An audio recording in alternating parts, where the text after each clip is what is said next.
Hey guys, I'm Jo and welcome to HAIRitage. Come on through.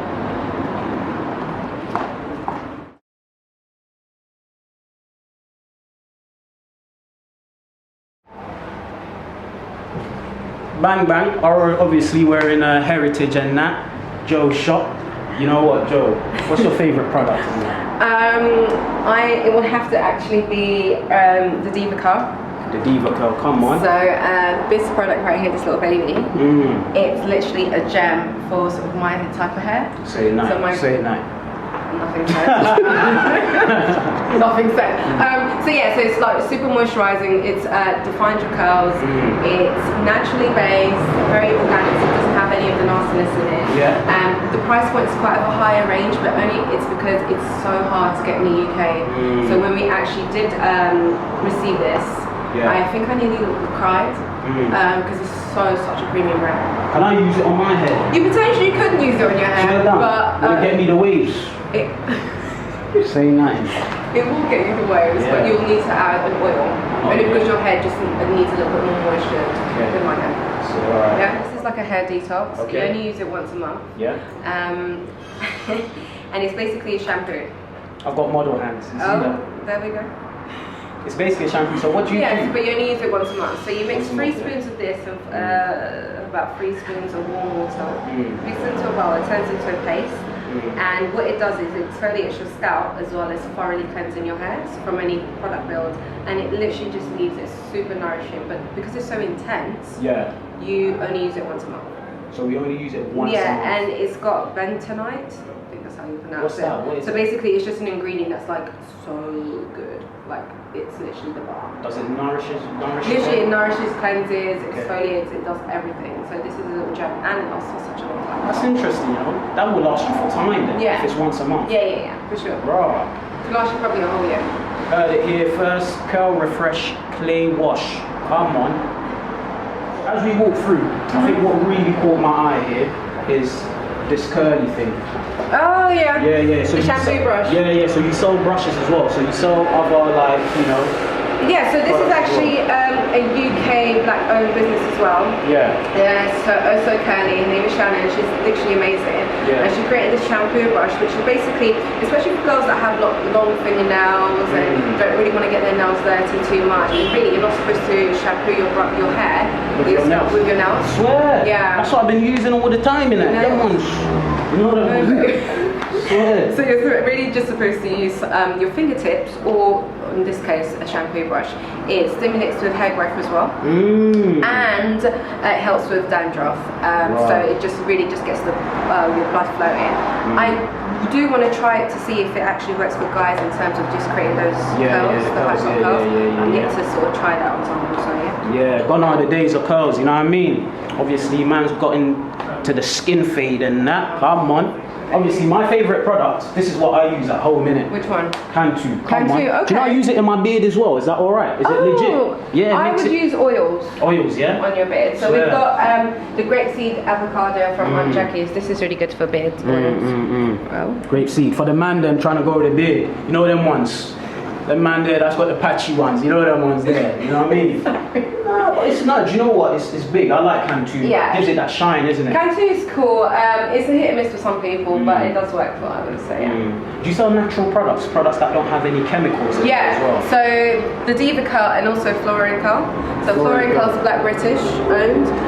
So it's purely plant and organic based. There's no harsh chemicals at all whatsoever. Oh, is it? Yeah. Okay. Yeah, because you know a lot of these products come, with chemicals and that, and it kind of distorts your hair. Yeah. You know what I mean? Distorts. Yeah, destroys your hair. Okay. You know what I mean? Man's trying to, use big words. Kind of destroys your hair, but so that's basically the so her whole range. free. Yeah, her whole range is literally fantastic, and it smells great as well. Okay. Actually, get you to smell the oil. The smell oil. It smells like tangerine, but it's so lovely. That smells nice, you know. It smells like got that orangey citrus. That's right. Sort of, but once you put it in, it doesn't smell like that. Oh really? But yeah, it's really lovely. So it has jojoba, watermelon, castor, and another oil which I can't remember. Give me just 1 second. Grapeseed oil. Yeah. Just a little baby, and avocado oil as well. That's sick, That's sick. You know what I mean? Obviously, big up this shop, HAIRitage and that. Bang, bang. You know, doing big things. Thank you. If you ever want to come down, it's in Willesden. You know what I mean? We'll put the address on the website. The address will be on Instagram as well. Doing big things. It's all about Based hair products. Natural-based hair products. That's right. You know what I mean? Promoting the curls, promoting, you know, the hair thing. You know what I mean?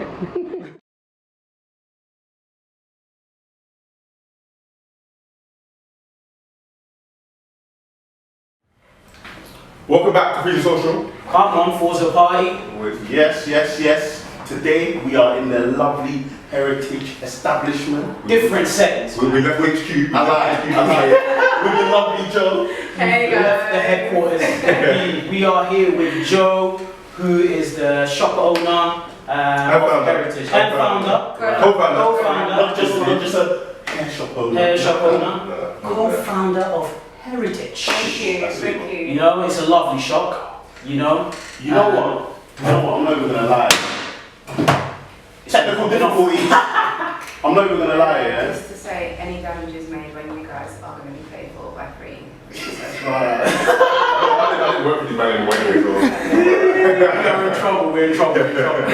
Now, you know what? When I first entered the store, I feel like it's got a good vibe about it. Obviously, the plants. Thank you. It's aesthetically pleasing, to be honest, and you kind of just draw it. You know, for me, I'm the kind of guy, I don't like to read books like on Kindle. I like to feel it in my hand. And the same with like shopping and buying products. So I get that kind of, you know, authentic feel here. I feel like I can touch things and, you know, get to know products. I appreciate that, and I think that's kind of the concept that both Katia and I kind of want to go with. So the fact that you both, or even you, if you feel some type of way. Yeah, I love it. I'm not even going to go into detail about it. No, the simple fact that you guys have feel that, and that's the kind of energy that you're getting from it. That's dope. And you know what? I see it come back when we ruled. You know, Yeah, there's a few things around here. Bringing the book in the bar. Have you read it? Have you read it? Have I read it? Yeah, of course. By Robin Walker. Doesn't it? My guy, name drop. Listen, let's get down to it. What, you know, HAIRitage. How did you come up with the name? What is it about? What's the inspiration behind it? Yeah, sure. So HAIRitage kind of came from two sort of ideas, and that was both myself and Katia.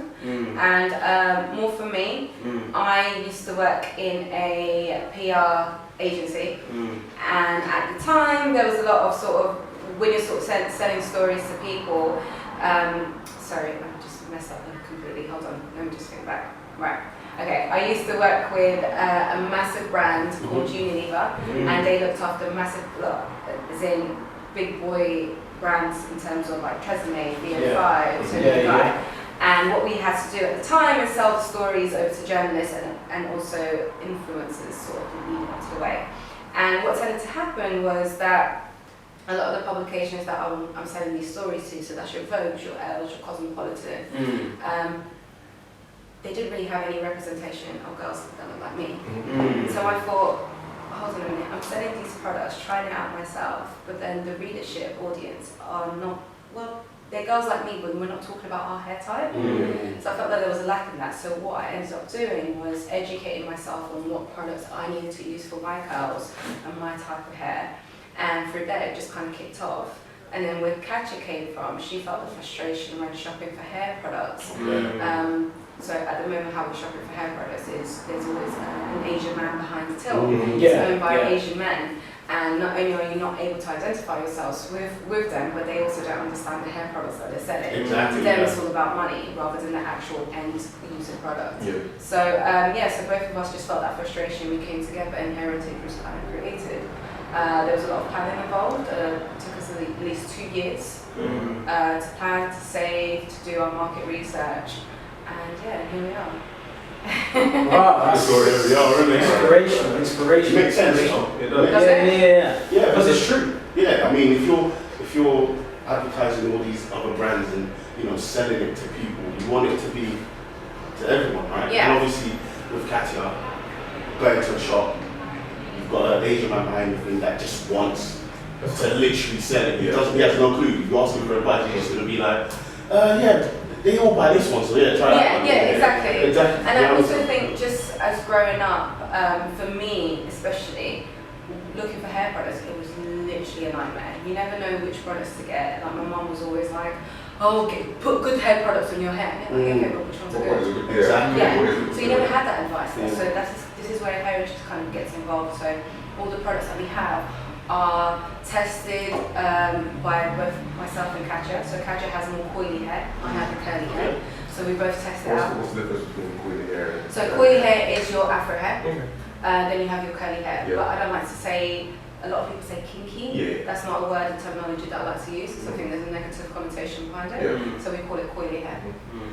So we test it on both coily and curly hair, see which one works best, and also brands that we believe in. So you're never going to find any odd Tom, Dick or Harry in here. Or Tresemme. Or Tresemme, exactly. Just because it works well in the market, no, it's things that we truly believe in and we tried it ourselves. So how did you find out more about your hair and what products were right for you? Yeah, so it was kind of like a journey. A lot of girls nowadays are going through a natural hair journey, and it's literally trial and error. You do a lot of research on the type of ingredients that it has. So you start to read the back of the label of each product, whether that ingredient agrees with your hair or it doesn't, or if it's actually beneficial or not. And then from then on, you sort of start picking up and feeling out stuff. Yeah. That's interesting, because obviously I've been on your page, right? Jojo Curls. Oh, come on, name drop. Did it the other way around, mate, so yours. And obviously I saw you actually trying these products on your hair, which is good, because then it shows that obviously you've got heritage and you're showing people what you're actually doing. And I guess that kind of motivates people to try it themselves. And also means that people can trust it. Because you actually put it in your hair. Yeah, exactly. And I think this is where influencers kind of take into place. So a lot of influencers, the reason why it came up is because of you're not necessarily influencing people, but you're actually speaking your own truth. So whereas with advertisement, it's something that you're being told to say, whereas with influencers, it's more of your own experience. And I kind of wanted to create, I'm not calling myself an influencer, but I created Jojo Curls to sort of talk about my hair journey, what's working for my hair and what's not. And through that, it kind of kicked off, and so here I am. So obviously, what I want to know is, obviously, hair is becoming part of identity. Yeah. It's something that Fashion statement. it's a fashion statement, it's something that represents us to the public, you know what I mean? What would you classify as, a professional hair? I know a lot of people are always worried about, I've got to fix my hair up, I've got an interview. I was with my, our boy today, Sammy, who's got an afro, and he was just like, you know what, sometimes when I've got an interview, I always have to tie my hair back and try and make myself look presentable. These are the problems that we're facing within our society.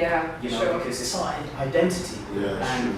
I remember you saying before. Yeah, I tried to interview recently, and I came up to interview. I had a little write up at the time. Yeah. And I was thinking, wait, hold on, what should I do with my hair for this interview so I could get rid of it? I will rid of it now, but this was after. That's wrong though, isn't it? Because because then I questioned myself after, thinking why am I supposed to send my hair? This is kind of where heritage comes from. Yeah. So you kind of need to own who you are Yeah. and where your heritage is and what you have in your blood. And I think that you shouldn't be ashamed to rock an afro to an interview. You shouldn't be ashamed to rock your natural hair to an interview, because that is who you are. Yeah, no, of course. You shouldn't be ashamed. And the thing is, I'm glad I did keep my hair fixed at the time, because the interviewer, they were actually quite open about the diversity within the company itself. You know what I mean? It's something that's promoted a lot of things. And that made you feel good, of course. Yeah. I feel like for me, when I wear my hair out, that's my jam. That's my little mojo. It kind of just gives me a bit of life. And it took me a while to get there. Because at the time I used to straighten my hair, so I didn't know how to look after my curls. So now that I'm owning everything about me, it makes it a lot easier. So it's like I'm in your face. You can't avoid me basically. So you can't avoid who I am and where I'm from. No, that's big. Obviously, as well, you've got, obviously it's noticeable that you've got curls as well. So what would you say to the young girls out there that have got straight hair and, does that damage their hair, always straighten it, or? 100%. That's heat damage. Okay. And especially if you're not looking after your hair, that's 100% going to damage it. However, if that's the route you want to take, by all means. Heritage is not we're not here to sort of criticise people just because you want to perm or straighten your hair, but it's just more of the aftercare. Yeah. So if that's the route you want to go down in, by all means, but just learn how to look after your actual hair. You've got, you know, we spoke to you before, you've got a good story with regards to that with your, is it your niece or your cousin? Oh, my nieces. Yeah. So I think this is a good story. Yeah, thank you. So mine and Liana, they must have been about 6 or 5 at the time. Yeah. And they came back from school, and basically what tended to happen is they got bullied for their hair type. They said that they weren't princesses. What type of hair did they want? Long blonde hair. Oh. So they weren't considered as princesses. They weren't princesses. Yeah. Can you imagine? Can you imagine? And that hurt. Yeah. So what I ended up doing is I bought them books to do with black Afro hair, and started educating them from a young age. What book were you? Do you know what? I don't remember. Is it Pretty Little Girl? If I saw the book cover, I would remember it. It's been. There's a book in Waterstone. There is a book. There's loads of books out there at the moment, which is great, and it's literally written by black authors, black UK authors, which is amazing. But and it's literally just educating young black girls how to love their hair and also just love the skin that they're in as well, which I think is so super important. So I bought them those books, but then it also just requires the parents themselves to also educate their kids. So do you think it's the parents' responsibility to educate their kids? 100%. I think everything starts. This foundation. Where's the foundation that you come from? And it all starts from home. But yeah, luckily Anna, who's their mum, and Susanna have actually educated these girls with my help as well, and it led me on to do workshops with young kids as well. So we've got HAIRitage Kids that happens at the end of last Sunday of every month. This is a workshop, yeah? Yeah. Wicked. Yeah, that happens here. Okay. And we're teaching these young girls or preteens how to actually love their curls and coils and butter it. Yeah. Well, that's good. That's good because you'd be surprised how many young girls don't know how to look after their hair. They don't. And like Carl said, it's from the parents as well. Yeah. So does that mean the parents don't also know how to? Yeah, for sure. Like my sister, for instance, my sister has a completely different texture hair to me. So her hair is easier to do my hair. I mean, she only did 2 pigtails, which is pretty basic. But in terms of styling, she always found it easier, whereas when it came to Daniela, she found it so hard. So what she ended up doing was shaving her hair at the age of 2. Wow. Yeah, because it was just, in her eyes, it was too tough. But it was because you're not using the right products, or you don't know how to style accordingly. And then when Daniela sort of ended up at the ages of 14, my mum ended up perming her hair again through the same difficulties. Wow. So it's only when Daniela got into her late teens that she actually started to know how to look after her own hair type. Wow. And now she's got a little girl who actually has like a beautiful afro, and she's now able to educate her little girl how to look after her hair. So it's, like I said, it all starts from home. That's it. My little sister, Wilhelmina. Yeah. She does her own hair. Like you'll catch her. How old is she? She is 17. Okay, good. Yeah. Good. So she's actually been doing it for a while. So since she was like 14, you'll catch her out. Well, actually, my mum bought her. One of those little dolls, yeah, where the princesses, and she used to just plait their hair. What princesses? Well, it was the black princess, but with straight hair in the so she just started plaiting their hair, and then she started going on to her own hair, and you see her mixing things and going on YouTube and just finding different things out to put in her hair to help it grow and things like that. And she's educating herself. Exactly. That's big. And you've got her older sister, so still my younger sister, but looking up to her like, I'm wearing weave, and she's like all plaiting her hair ready to go sleep just so it can look good in the morning. That makes me so happy. Yeah, honestly, she's that makes me really doing her happy. thing. Yeah, that's good. That's big though. Like, okay, so let's move on to your products then. Yeah. Your products, are they natural? Are they, because everyone's trying to move away from these chemical-based products. Sure. So the products that we have are naturally based. We have 2 brands, Flora and Curl and Diva Curl, which are purely natural and organic. But the rest are naturally based. But we also, what we tend to do is we try to really support black-owned businesses in the UK as well. So Flora and Curl is, which is not too far. She's literally a black-owned business. I believe she's from Ghana. Come on! Might be wrong. She said, I believe she's from Ghana. Come on! But yeah, she's doing well in the market. So her story goes that she, from the ages of about 5 to 18, I believe, she was perming her hair.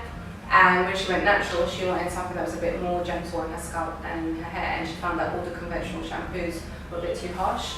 So she created Flora & Curl, which is purely organic and plant-based. So you're not really going to see any harsh chemicals or ingredients in there at all. So it's purely organic. That's very good. Yeah. That is very good. I mean, you say you cater for the ethnic minorities, but are the white people welcomed as well? Absolutely. Just got to ask, you know what I mean? with curly hair. Yeah. No, for sure. And I think opening the shop has actually allowed me to see that, and they're really woke. They're really woke. They know what they need. They know what they need. They know their stuff, and it's a bit of a shock to me because I wasn't aware of that. But yeah, they know their stuff, and yeah, absolutely, we've got products that are catered for their hair type as well. But the main ethos of HAIRitage is not pushing them aside, but it's literally meant for textured ethnic people, because I don't think we have that. You say textured. What is textured? Textured just means like Not straight. straight, Okay, not straight. Okay, fair enough. And I think that's super important for us to sort of own that. Because I don't think there's a lot of us out there, and if there is, we're trying to support. Listen, I don't even know what I need to use on my hair. Do you know what I mean? I'll be honest. Like, no, for you, anything you want this guy's my That's mad. Just because obviously there's a lot of cameraman. What? You know what I'm saying, mate? He's not interested about it. He's got coily hair as well. Pay attention, man. Anyway. Yeah, I don't know what to put in my hair. Like, I don't know. Like, I'll wash my hair with the, pink. So pink bottle pink, and a conditioner. I like it. Smells good. I feel like it makes my hair feel good. Yeah. You know. And then when I'm done, avocado and olive oil conditioner. Put that in my hair. Let it sit for about 10 minutes. Rinse it off. And then what do you do after? What do I do after? Yeah. Brush it. Hold on a minute. So after your wash, you put nothing in it. Well, after I've done what I'm done washing, innit? Yeah, I feel. 100%. How are you going to moisturize your hair? It's tough as men, though. No, it's No, not. I ain't. It's not tough as men. Because after I wash my hair, like, I condition it, I put my grease in them, derang it, let it stand. No, I know what you're saying, but it's not tough, but I just didn't know. Like, can I ask you a question? Do you cream your skin every day? Yeah. So why are you not doing it for your scalp? That's very true. You kind of leave it. You kind of think you'll sort yourself out. How? Let me just get a haircut. Let me make sure I keep it washed and let me keep it going. And I thought conditioner's enough in it. No. Conditioner, I put it on. I washed it out. Wipe it all down. See you later. No, absolutely not. You're not Caucasian. Fair. So you can't treat your hair like you're going to treat Caucasian hair. Your skin is black. You can't treat your skin how you Caucasian people treat their skin. True. Because they don't cream. There you go. They don't. No. That's a statement. Respect. I'm just saying. They cream, bro. They just use cream with not a lot of oil. Yeah, or some don't need to because their skin is already quite moisturized. Thank you for rescuing me there. I still want the demographic to tune in to our podcast. I think Eli's trying to just move everyone away. No, but what I'm trying to say is you can't put yourself in that box. It's very Not in that true. box. So you have to treat your hair according to what it is. So you have to look after it, you have to nurture it. Your hair is like a plant. With plants, you have to nurture a plant. So with your hair, you have to nurture your hair in order for you to get the results that you need to get to. So by you just using a shampoo and conditioner, that's not enough, my friend. You're going to have to use a moisturizer to moisturize your hair, and you're probably going to need to use an oil to lock in the moisture, depending on your hair type. What would you recommend? Come to HAIRitage and Have a good look. You know what? You're see me tomorrow. She loved it nicely. That's what it's about. Come to HAIRitage, I'll tell you. It's true. Come to HAIRitage, I'll tell you. You see the way she did that? Come on. Do you know what, Kevin? Well done for asking that. Do you get men coming into the store there? Because obviously you. Funny enough, I get more men than women. What? Jeez. Well, buying it for themselves or for their... I would hope they buy it for themselves. Okay. No, but no, they do, because a lot of them don't know what to do. I've had a few men customers come in earlier this week and they're like, look, my hair's just really dry, what do I need to do? And they're very much like on the ball, they just need something quick, a quick zhuzh. And that's fine, we can cater for that too. But also at the same time, I need to educate you on what you're buying so then you know what it is you're putting in your hair. Because what I don't want you to do is leave the shop and not actually understand what it's doing for your hair and what it means for you to moisturise as well. So I want you to leave here feeling educated on your hair type. Yeah. You know, I've got a question for you. What would you say for those that are trying to change their hair because they've got an interview for their workplace? Because I read something here, it says, when my hair's relaxed, white people or my workplace, they're relaxed. No, I've heard that. Yeah, I've heard that before. That's what I've heard. This is from BBC. BBC News article. Wow. What would you say to that? In the HAIRitage opinion, do what you feel comfortable in.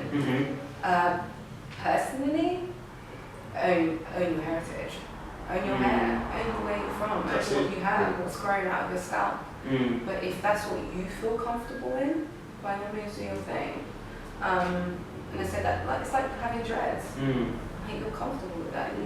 Exactly, so just own it. But if you think that straight hair is going to make you more confident, or wearing a wig, or wearing whatever it is, if that's going to make you feel more secure, that's fine. That's fine. But also don't neglect what's growing out. For real.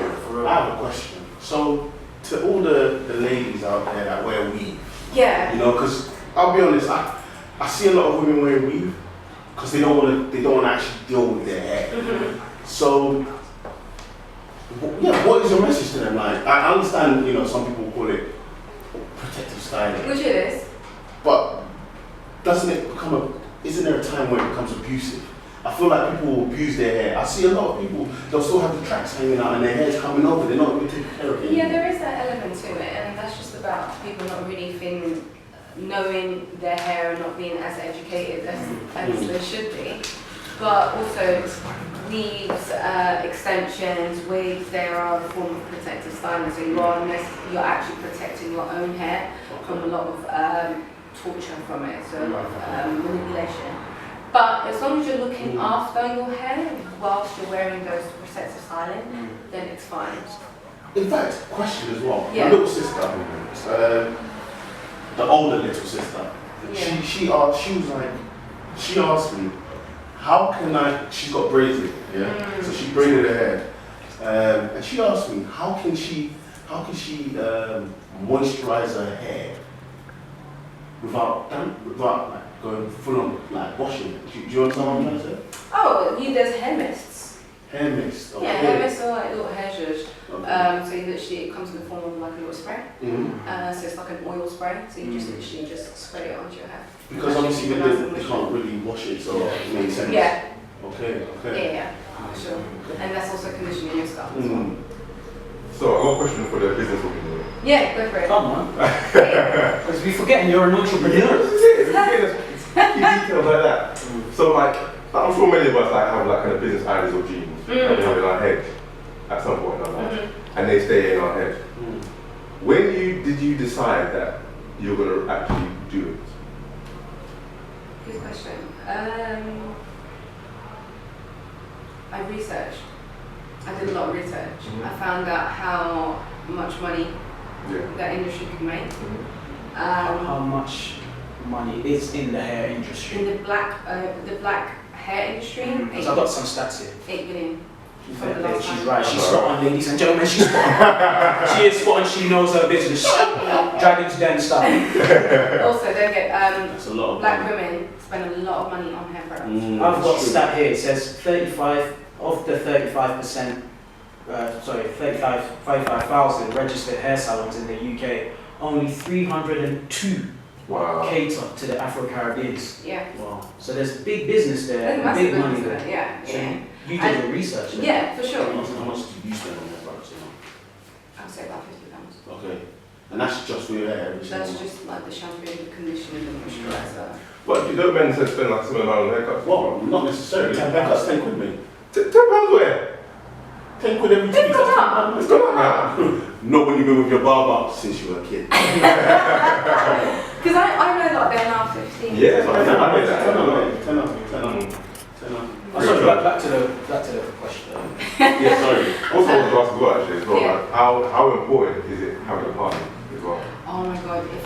have Katia, I think I would literally be dying. It helps so much.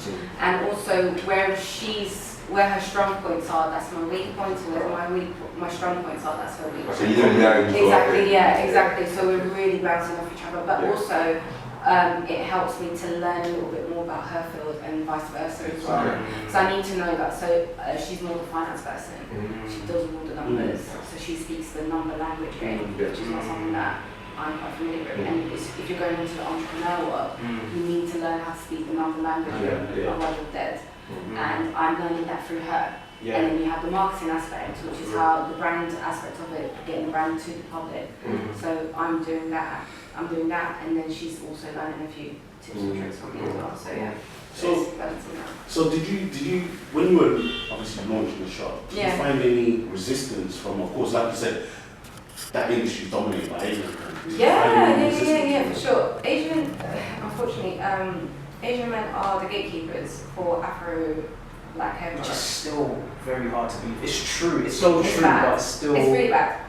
And as soon as they kind of sort of identify your name, the colour you are, and what you're about to do, they shut you down. Wow. They shut you down. And it was tough, it was challenging, but you kind of have to keep on pushing through, because this is a product that's catered for me, and I should be selling it. It shouldn't be you. It sounds horrible, but I should be selling it. It makes sense. Because you can give the right advice. Exactly. You can help other people. Someone could come in and say, oh, you have hair like mine. Yeah. What do you use? Yeah. You know, whereas you can't go to an Indian shopkeeper and say, hey. No, but it's true. Help me. It's true. Help me. It's true, for sure. It's a tough industry, but once you're in it, you're in it. And it's great. There's also been a lot of resistance as well. Some people, especially the black community, if they also know that you're doing something quite similar, their eyebrows are a bit raised. What do you mean? Could you elaborate? So, whilst being open, I've had a few black-owned hair salons that have come in and just kind of had a bit of a nose and poke around through. They criticise you slightly. They're a bit judgmental, and it's not nice. But you kind of just have to push them aside, really. You push them aside. The thing is, though, they aim to do that when they feel threatened. No, that's the thing. I understand that, but also that should hurt, because we should be supporting each other, not, you know. And that's what kind of. Because if you worked in tandem with them, you can kind of be like, oh, you know, there's a hair salon there. Yeah. Because you're not, all you're doing is helping. And I think this is the thing, being here, we've been quite friendly with the local businesses. So there's a business called Michael Styles, that's not too far from here. Big up. And big up. And with literally, I'm always recommending customers to go down there to him to kind of get their hair zhuzhed. So that's what HAIRitage is. We want to support, and we're collaborating with a lot of black-owned businesses as well. But yeah, I don't understand. I think something that Katya's always said to me is, there's room for everyone. Absolutely. It's 8 point, how much billion? Billion, bro. And there's only 302. So that caters to, that's 10%, that's less than, if not, that's less than that. That's what I'm saying. So all you hair salons, black-owned hair salons, allow it, innit? We're all trying to eat. Do you know what? Because I've spoken to you before. What did you find challenging? What do you find challenging about being an entrepreneur? Because people don't know how much work goes into your own thing, your own shop. The drive, like as much as you love what you do, it's, especially if you don't see the results straight away, it's hard, it's so hard. There's been, since I've been open, I think the last 2 weeks have been the only 2 weeks that I haven't cried. And I'm being serious, like it's tough, it's challenging, and even when I say that, people always go, well, how is it tough, how is it challenging? It's because what you had predicted is not matching that, so the results are not matching that, and you have to make sure you're hitting the sales, you're educating people, you're thinking of new creative ideas. When you're working for businesses that already have the budget there, and it's easier for them to see the results so quickly, like I came from a corporate world, so I was able to see the results like day in, day out, and you're able to compare year on year, week on week, day on day. And with a new business, it's so hard, and then you don't have enough budget, and then you have to educate people around you how to look after their hair. Some people don't want to be educated, do you know what I mean? So so it's tough to kind of keep the business going on like very low fuel. And everything that you put into a business, it takes a lot out of you. So I haven't been paid since since opening. How do you pay for yourself? I had to get a part-time job. So I work with my dad in the evenings. So after HAIRitage, I literally run off work with my dad in the evenings just to keep me kind of okay. Definitely. And that's still not as enough money as I was getting before. That's not even a third. So yeah. What keeps you in it? My love, my passion for it. I didn't have this growing up, you know. And I think there's definitely a market and a need for it, especially the young kids. And Kevin. And Kevin. Yeah, for sure. No, that's big. It's true. That's very. So do you know what? Tell us about yourself. So where are you from? My heritage. Yeah, your heritage. He didn't need to do that, man. See the way So my mom's from Angola. My dad is from Guinea-Bissau, a country near West Africa, Cape Verde. Yeah. And I was actually born in Portugal. Okay. That's my heritage. Oh wow. That's big, that's huge, man. That is massive. Our thing is, we talk about texture. Is there a difference between beard hair and real hair? Because I've got passion. What? Sorry. Let me phrase that. No, is there a difference? It's real hair and beard hair. It's still hair. No, that's still hair. What is it? I don't know. She's been pouring me that Pinot Grigio. Pinot Grigio. She's been pouring it in. It's topping me up. Is there a difference between beard hair and actual like hair on your head? In terms of texture, you can see it. See, my beard's patchy. You know what I mean? So I'm thinking, do people come here for beard? Yeah, we've got beard oils that sort of help to nourish it. What helps with that? The beard oils? Yeah, no, with the patchiness. With the patchiness, that's more of how your hair is growing. I bet it's a bit more genetic. Can it be revived, the patch? I'm not qualified I with think there's some doctors I'm trying. Is there a way to help beard? Is there no? I got a rope over there. I think it's growing all I think that's genetic. A lot. It's like kind of having body hair. Some people have more body hair than others. So is there a way to actually stimulate hair growth apart from obviously taking care of it properly? Is there a way And to on stimulate your scalp, Yes. there's shampoo brushes. We've got a shampoo brush called by Jojo Curls. So that sort of stimulates the blood flow. Does it take away the dead skin? Exactly. So it exfoliates your hair scalp, takes away the dead skin by exfoliating it in, and also stimulates blood flow as well. So that helps sort of create more of hair growth, and also oils as well. So essential oils, lavender, Jamaican black castor oil, argan oil, those kind of oils sort of help stimulate a bit more growth. Yeah. Oh wow. Noted. I see. That's big. I get a lot of dandruff. Yeah. You know, and it's a bit embarrassing when I go get a trim. You know, bare man watching me say, you know, bare flakes. You know, the flakes just raw. It's like, bro, it's not snowing out there. One side, there's a white streak. You know the ones? Yeah. I thought winter happens in December. You know what I mean? What can I do to prevent the dandruff in my wahala? Definitely use shampoo brushes and also tea tree oil helps. So a few drops of tea tree oil just on your scalp and sort of massage it in to help sort of with the dandruff situation. Sick! Yeah. You're sorted. And you know what? A lot of people are actually using castor oil. Not to how do they use it? So, because I recall you said something to me before where you know it kind of clogs your pores in your hair. Yeah. So you're not meant to put it on a certain way. This is the thing. Your scalp reacts like your skin. Okay. So if you find that the oil is too heavy for your scalp, that means it just doesn't work. It's not reacting well with it. So just change your oil, or just don't put it on your scalp. Just put it on your hair. Excuse me, because it will effectively what you can, like for instance, my sister, she can't use coconut oil on her scalp because it just clogs up her pores. So what she uses it is on her hair, not on her scalp. Just because her scalp is quite sensitive. So it just depends on how your scalp is behaving and what it's saying to you. So I always say just listen to your scalp and listen to your hair. Because I've done that before, you know, where I put castor oil on my hair, brushed it in, my hair was looking nice and shiny, got on the train, hot, leaking down. Full on leaking shiny. You know, it's because it's You need a lighter oil. Yeah. No, stop. I think that stopped. Okay. You know, enough embarrassment. Them ones I had to go into the toilet when I got to work and start, using tissue. You know them ones come up. Hack it up. Rubbing that thing out, man. But yeah, just maybe use a lighter oil. Okay. So sorry. We've got a question here from OJ Jones. For the social. For the party. OJ Jones. Okay. She says. She's got a lot of questions actually.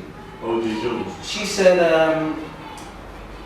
what's the most expensive hair? And why do they sell mostly in bundles? Oh, the fish talk about weave now. Weave, yeah. I'm not a specialist in weave. Okay. I only do hair care. So what about weave? Is there, But do you take care of weave? Yeah. I don't take care of weave because weave it almost acts as Caucasian hair. So you can use Caucasian products for that. And again, I can't talk about weave because I'm not a specialist. You're not a specialist, I okay. don't really do work for myself. Alright then, that's a silly question. OJ Jones, keep respecting. Keep them coming, keep them coming. Keep going with these halfway It's all big, it's all Oh my goodness. fair place there, yeah. Again, if you break anything. We're in trouble. These are unfamiliar territory for us. We don't know how to We don't know how to be, we're like this. Should we stretch? You know what I'm saying? No, we're not. What does the future hold for Heritage? I think for us to be a household name, for us to be identified in the area and also in London, for us to also educate people on how to look after their hair and what products they should be using, doesn't necessarily mean that you need to buy the products from here, but just kind of know what you're putting in your hair, and kind of just to grow the business, grow our name, and keep it moving. So, just going back to the workshops, because I think that's a brilliant thing. That's a Thank you. So when you're actually working with the parents and the children, what do you actually do? Do you give them any tasks to do, like, and show updates or anything? Oh, so this workshop is the parents as well as the... Parents can stay. Okay. I mean, I'll give you an example. Okay. It should be for No, them. they should for sure. When I did my Jojo Curls event, which the cameraman behind will remember it, quite well. I gave. The one that's been causing bad trouble. We don't rate this guy. You're looking at him thinking, just acting up. I twitched my eye. So I gave the parents a task, and before they came to the workshop, I said, I want you all to give me a picture of yourselves, looking the best that you possibly can. And they all sent me their pictures. And the pictures that they sent me was images of themselves with straight hair. Wow. So defeating the purpose already. Precisely. So then I told them in the end. You see the problem. Yeah. So I told them. Society. So I told them in the end. I was like, I gave you all the tasks, and it all failed. And they're like, oh, Joe, what do you mean? And I said, you all gave me pictures of yourself with straight hair. So in essence, what are you actually communicating to your daughters? And then they thought about it, and they were actually it kind of hit a nerve. And that's what I want to do. I want to hit a nerve, so then it becomes more personal to you. So then you start to think about every action. Thought provoking. You see it there? Yeah. You see what the workshops doing? You see? So my workshops are mainly for the younger girls. What ages? From about 10 to 14. Okay, why those ages specifically? Good question. Those ages, I think those are the ages that you start to sort of exploring your hair, start doing your own hair, buying your own products. The transition. Yeah, exactly. You start to be a little bit more independent, and I think that's a very prime key age. And also when young girls start to pay more interest in the way they look as well. It's a fashion statement at the end of the day. Do you know what I mean? Some girls will come in with that purple in there. And do you know what I hate? It's the greasing of the baby hairs. I don't rate that. Do you know what? That's a trend. Is that a trend? That's a trend. Like we've got. What are you turning up your face for, man? I'm just not fine. I know you're not. Do you know what? I never used to do it, but if you do it, there's great ways. In secondary school, you did tie your hair back and do that. Come on. I did not. You didn't do this. No. I'm not saying that, Joe. I didn't. What's wrong with that though? I'm not saying there's a problem with it, but almost everyone in my school, in my You're year. thinking of light skinned girls used to do. No, not just light skinned girls. Who did you go to? Oh, my school was mixed. They had freaking everyone. Oh. So you mean the women that you were looking at? No. You'll see Class. No, you see a Filipino girl come in now, and she'll have her hair tied back with a fringe thing and the curly. Just what I'm saying. Like, they're all doing it. Like you said, it's a trend. But the thing is, I've seen they did it because when their hair is back, it's those little hairs that are not in the hairband sort of thing. And then out the back. No. It's just a style. Oh, that's style. I don't know, like, It's cute. What are you practicing with reaching it? Yeah, you create. But Eli's K-Rose. Listen, I had K-Rose, my K-Rose were lit, bro. I still need to see a picture of this. John, my K-Rose will be banging. Who used to do your cameras for you? I had one girl, my best friend's sister. Okay. Did it a bit too tight. But my mom didn't like it, see, because she was like, you're trying to be Jamaican. Ah, right. And that was it. And that was it. My mom said, take it off. It's done. Yeah, I had it in for 1 week and it was game over. But then you kind of convinced my brother to get K-Rose. Yeah. And literally, my mum, she was like, what are you doing? But he wasn't going to change it. So Yeah. he did all the styles, you know, the single ones, the one with K-Rose. But you know what? Even saying about the whole gelling your baby hairs, my mom used to think that was a Jamaican hairstyle as well. Oh, is it? Yeah. So I don't really know. So Carl, your picture of them are just bad influence. African parents. I'm trying to be Jamaican. Stop it. Right now. But it's a fun trend at the moment. It's like girls can be really creative with their hairstyles. And I think that's what it's about. I think utilize it while you're young. Because when you get to my age, you really can't do that. What do you think about, apparently, the women, the black women nowadays are trying to claim back the word nappy. And, nappy. Are they? Yeah, I've read it. I've got it here. There's a study saying There's papers in it. I think you read that from. The term nappy is often considered pejorative. What does that word mean, sorry? I just saw it online. Can we pejorative? You brought some pejorative.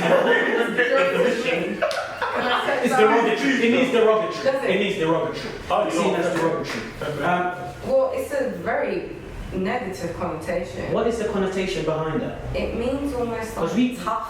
people say it a lot now. No, it's nappy, bro. Yeah, exactly. He said to me. Even the way you just said I'm seeing it. this as my therapy session. The way you said it, Even the way you said said it it. as an offensive word. Yeah, exactly. Even the way you just said it, you've already said it with a negative disgust behind Right, you it. didn't say, oh, your hair's nappy. Oh, yeah.